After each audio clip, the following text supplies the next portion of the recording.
കണക്കുകൾ നിരത്തി നിയമസഭയിൽ +1 സീറ്റ് ക്ഷാമമില്ലെന്ന് സമർത്ഥിക്കുന്ന വിദ്യാഭ്യാസ മന്ത്രി സമരത്തിനിറങ്ങിയ SFIയെ കണക്കിന് പരിഹസിക്കുകയും ചെയ്തു. കുറേ നാൾ വെറുതെ ഇരുന്നില്ലേ, സമരം ചെയ്ത് ഉഷാറാകട്ടെ എന്നായിരുന്നു ശിവൻകുട്ടിയുടെ പരിഹാസം. എന്നാൽ സംസ്ഥാനത്ത് 7428 സീറ്റുകളുടെ കുറവുണ്ടെന്ന് സഭയിൽ മന്ത്രി തന്നെ സമ്മതിച്ചു.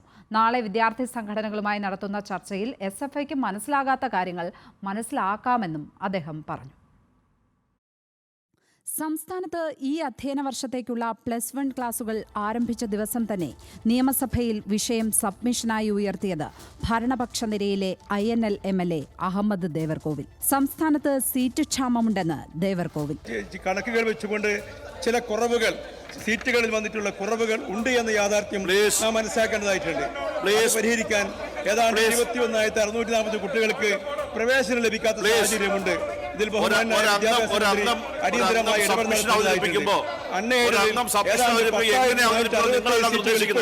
ഒഴിഞ്ഞു കിടക്കുന്ന ആ സീറ്റുകളെ കുറിച്ച് കൂടി പരിഗണിച്ചുകൊണ്ട് കുട്ടികൾക്ക് പഠിക്കാനുള്ള സംവിധാനം ഉണ്ടാക്കണമെന്ന് സൂചിപ്പിച്ചു. 17,298 സീറ്റുകളിൽ അഡ്മിഷൻ നടക്കാനുണ്ട്. സപ്ലിമെന്ററി അലോട്ട്മെന്റുകളിലൂടെ 9,820 സീറ്റുകളിൽ കുട്ടികളെ പ്രവേശിപ്പിക്കാനാകും. അപ്പോഴും 7,428 സീറ്റിന്റെ കുറവുണ്ടെന്ന് സഭയിൽ വിദ്യാഭ്യാസ മന്ത്രി വി ശിവൻകുട്ടി സമ്മതിച്ചു. ഞാൻ ഈ സഭയിൽ വളരെ ഉത്തരവാദിത്വത്തോടുകൂടി പറയുകയാണ്, 17,298 അപേക്ഷയെ ഇനി അവശേഷിക്കുന്നുള്ളൂ. ഇനി ശേഷിക്കുന്ന സീറ്റുകൾ എന്ന് പറയുന്നത് 9,820 സീറ്റുകളാണ്. സീറ്റിൻ്റെ കുറവ് വരുന്നത് 7,478 സീറ്റിൻ്റെ കുറവാണ് സാർ അവിടെ വരുന്നത്.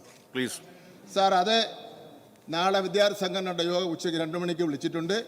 ബുദ്ധിമുട്ടില്ലാത്ത നിലയിൽ പ്രശ്നം പരിഹാരം കാണുന്നതിന് വേണ്ടിയുള്ള നടപടികൾ ചെയ്യും. പുറത്തുവന്ന മാധ്യമങ്ങളെ കണ്ട വിദ്യാഭ്യാസ മന്ത്രി മലപ്പുറം അടക്കം ഒരു ജില്ലയിലും +1 സീറ്റ് ക്ഷാമമില്ല എന്ന് കണക്ക് നിരത്തി സമർത്ഥിച്ചു. മലബാർ മേഖലയിലെ മറ്റു ജില്ലകളിലെ കാര്യം എടുത്താൽ പാലക്കാട് കുറവുള്ള സീറ്റ് എന്ന് പറഞ്ഞാൽ 1,757. അത് അടുത്ത ഈ സ്പോട്ട് അലോട്ട്മെൻ്റ് ഒക്കെ കൂടി ആ പ്രശ്നത്തിന് പരിഹാരം കാണും. അവിടെ കോഴിക്കോട് കുറവില്ല, വയനാട് കുറവില്ല, കണ്ണൂർ കുറവില്ല, കാസർഗോഡ് 252 എണ്ണത്തിൻ്റെ കുറവുണ്ട്. അത് പരിഹാരം കാണും. SFIക്ക് കണക്കിന് പരിഹാസവും. SFIക്കാർ എല്ലാ കാര്യങ്ങളും ഇവന് മനസ്സിലാക്കണമെന്നില്ലല്ലോ. അതൊക്കെ നാളെ അവരെ മനസ്സിലാക്കിക്കുക.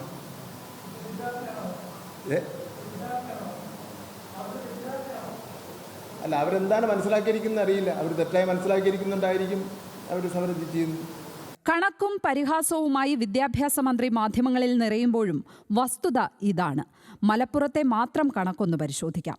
മലപ്പുറത്ത് പ്രവേശനത്തിന് അർഹത നേടിയത് 82,446 വിദ്യാർത്ഥികളാണ്. പക്ഷേ മൂന്നാം അലോട്ട്മെന്റ് കഴിയുമ്പോഴും പ്രവേശനം നേടിയത് 50,964 പേർ.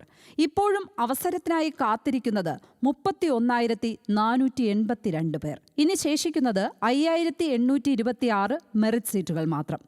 ആകെ ശേഷിക്കുന്ന മാനേജ്മെന്റ് സീറ്റുകൾ 3,334. നിലവിലുള്ള എല്ലാ സീറ്റുകളിലും പ്രവേശനം നടത്തിയാലും 10,990 കുട്ടികൾക്ക് ഒരിടത്തും അവസരമില്ല.